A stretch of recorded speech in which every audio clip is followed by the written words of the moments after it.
Winners are smart enough not to deal in ultimatums, take rigid positions, and not leave themselves a way out. Winners are smart enough not to deal in ultimatums, take rigid positions, and not leave whoever they're dealing with a way out. Winners are smart enough to say, whatever I'm doing, whether it's with parenting my children, partnering with the person that is my significant other, negotiating with my boss, whatever, I have to leave them a face-saving way out if I expect to win. If you're negotiating with your kids, maybe it's a teenager, and the only possible way for you to win is for them to completely fold up their tent and say, they're wrong, they're idiots, you're the wizard that knows everything in the world, so they're going to do exactly what you said, and they're sorry they ever even thought of it. You got a long road ahead of you, because that just ain't going to happen. If you want to win and get your teenager to comply with something that you want them to do, you've got to give them a face-saving way out. You've got to give them a way where it's easy for them to not do what they wanted to do and to do what you want them to do.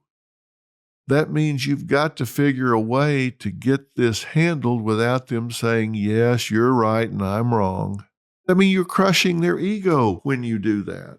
You can't deal with ultimatums. If you say to your teenager, all right, you're grounded for life and you're never getting your driver's license back. Well, you know the problem with that? What are you going to do next? You've just grounded them for life.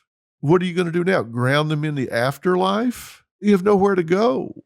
And you've used the word never. You're never getting your driver's license back. So at 42, they're going to be sitting at home saying, oh, my dad's got my driver's license. I'm never getting it back. Come on. You've got to stop and think. You don't deal in ultimatums. You don't take rigid positions. You have to leave yourself and others a face-saving way out. If you're dealing with people in your life, maybe it's at work, maybe it's in your social life, maybe it's in the PTA at school, maybe it's your in-laws, maybe it's your brothers or sisters. Even if you in your mind are done, I mean, you're done. Like, okay, that tears it. I'm done. Do they need to know that? Stop and think about it. If you want to win, if you want to be successful, do they need to know that, or is that just immature venting on your part? I can promise you, I have laughed with people that have screwed me over and have no idea I know, because they don't need to know. And I don't need for them to know.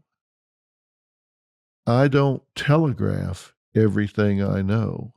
I let people know things when they need to know it and when I need for them to know it. More often than not, they don't need to know it and I don't need for them to know it. So even if I'm done with somebody, I don't have to telegraph that to them, because when I take a rigid ultimatum, final position, and I give it away to the person that is the focus of that, I give up my leverage. Winners never give up their leverage. They never give up their leverage. Never, ever. I can tell you there are hundreds of people in my life that would be shocked to know how I feel about them. They'd be shocked. And you think, well, so Dr. Phil, are you being phony with people? I'm not being phony with people. Remember what I said? Always be in investigative mode and keep your plans what? Close to the vest. Why do I need people to know what I'm thinking or feeling? How does that benefit me? if there's somebody that talks behind my back, the important thing is that I know it. It is not important or even helpful to me if they know I know. In fact, it's better.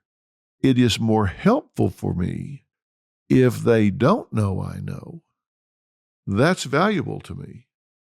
I've said this is a game, and I've said it's chess, not checkers. And you may think, well, you're talking about playing games. No, I'm talking about playing the game of life. I'm not telling you how it should be. I'm telling you how it is. Now, you may be saying, well, that's just not right. I mean, people should just, A, they shouldn't be talking behind your back. And B, if they do, you should work that out with them. Yeah. Okay. You're talking about how the world should work. And I'm talking about how it does work. And the way it does work is you have an advantage when you have information that other people don't have. So you don't need to go tell everybody everything you know, and you don't need to go take rigid positions with somebody and say, you talk behind my back, you are disloyal, you are two-faced, you are not trustworthy, I am done with you. How does that help you? You may know that in your own mind. You may know that in your own heart. So you're good, right? You're not going to expose yourself, be vulnerable to that person. So you're safe. You know it. Why do you need to take that rigid position with them? How does that help you? Investigative mode lets you know what you need to know. Keeping your plans, your results close to your vest gives you power, gives you leverage. And the time may come when it's a critical moment that you may use that information. But you just don't need to go precipitate a confrontation just for the purpose of precipitating a confrontation. You must always keep your options open. You go burn your bridge with that person, you go tell them what you know, well, you've foreclosed some options, haven't you? You don't need to know that. So I'm telling you two things here. Number one, when I say keep your options open, I'm telling you don't deal in ultimatums and take rigid positions. That means leave the person you're dealing with a face-saving way out. Make it easy for them to comply with what you want them to do. Leave their ego intact. You can do that even if you are disciplining someone. Maybe you've got an employee that is not showing up on time. Maybe they're having real problems with tardiness. And you say, well, I just got to come down on them about this. We just can't have this. So you can call them in and just say, look, that doesn't go around here. We just can't have this. So you better straighten up or I'm going to fire you. Okay, that's a confrontation, which is not a good way to deal with people. It's an ultimatum, which is not a good way to deal with people. And it's a rigid position, which is not a good way to do it. Other than that, good job. Or you can do it in a face-saving way. You can call that person in there and say, okay, now, Carol, I need to talk to you about something that's really important. And I'm doing this because you're just really valuable to us here. I mean, you're an important part of the team here. We depend on you in a lot of ways. And because you're important, we really need you to be here when we start our day. Because everybody has different things that they do, and the things that you do are very important to us. You know, if you were just kind of a fill the square sort of person, it wouldn't be that critical, but that's not the case. You're a smart person, so we've given you important things to do. You're an important part of this team, and we need you to be here so we can make sure everything's taken care of. Can you help me with that? Because I really need you to do that. I think between us, we can work this out. So how can you help me with that? Okay, now what you've just done is said, look, I know you're not showing up on time, but I'm going to leave your ego intact here by telling you you're really important. And I'm going to get you to buy in by saying, how can you help me with this? And whatever she may say, well, you know, my kid or my this or my that, well, then let me help you. Let's make a plan here, because I don't want us to get in a position where we have to take this to the next level because I need you here. Now, they walk out feeling like, well, I just got 10 minutes of being told how important I am, and I got told I need to be here. But we made a plan together, and we're going to talk about this again.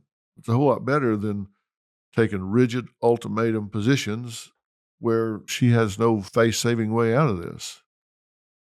She's actually gotten stroked a little bit and asked to be a problem solver with her being a problem. So you're a lot better off if you can leave your options open and pull people in. You may be at the end of your rope, but you can do that and convey that in a way that doesn't crush the person's ego. And if they blow it off, then you're able to say in the next meetings, well, we gave it a try, didn't we? You and I both worked at it and we gave it a try and it just didn't work out. But we can move on knowing that we worked on it together and we gave it a good effort, and maybe you can get these things worked out before you go on to your next position, because I know you can do a really good job, and I hope you do in your next place. Again, you've not dealt in ultimatums and been rigid, but you've asserted your position at the same time. So I'm just saying, keep your options open. You don't have to tell everybody everything you know. There's a difference between being genuine and being brutally honest. Both of them convey the truth. Let's say you're sitting in a nightclub and a guy walks up to you and says, "Hey, would you like to dance?" It may be the last person in the northern hemisphere you would like to dance with. Maybe he smells like a goat and looks worse. And you're thinking, oh my God, I'd rather take a beating. Now, you're sitting there with 3 friends, and the truth is, I'm not going to dance with you. So you can say, you're very kind to ask, but I'm going to say no. I'm here with my friends and we really want to spend some time together right now, but thank you so much for asking. Or you can be brutally honest and say, you're ugly and you smell bad, and I wouldn't dance with you if you were the last biped in the northern hemisphere. Okay, now both of them convey the same thing. I'm not getting out of this chair and dancing with you. One of them is genuine. You're not getting out of the chair and dancing with them. The other one is brutally honest. Which would you rather be? You can leave his ego intact and give him a face-saving way to retreat, or you can crush him where he stands. I'm saying give the person you're interacting with a face-saving way out. Always do that. You see me do it all the time on Dr. Phil with drug addicts, whether it's alcoholics or heroin addicts or teenagers that are being defiant with their parents or whatever. I really make an effort to give them a face-saving way out instead of saying, hey, it's you against me, kid. So let's just see who's got the sway here. You want to try me, kid? Let's see who can handle it. No, I say, look, isn't it just possible that you need a break? This isn't just all about you. This is about the family, but isn't it just possible that you need a break? They are frustrated, and I get that. But don't you also need a break? Wouldn't it be nice to get off where you don't have to hear this day in and day out? I mean, come on, be honest. Don't you need a break? And I can't tell you, you go back and look how many times they say, I never thought of it that way. You put it that way. I'm tired of listening to it. I do need a break. That would be nice. Either way, they're going. It's sure nice if they say, yeah, I need a break. So they got a face-saving way out. They have some ownership in it instead of it being done to them and having to give up their macho way. Give the person a way to retreat with dignity.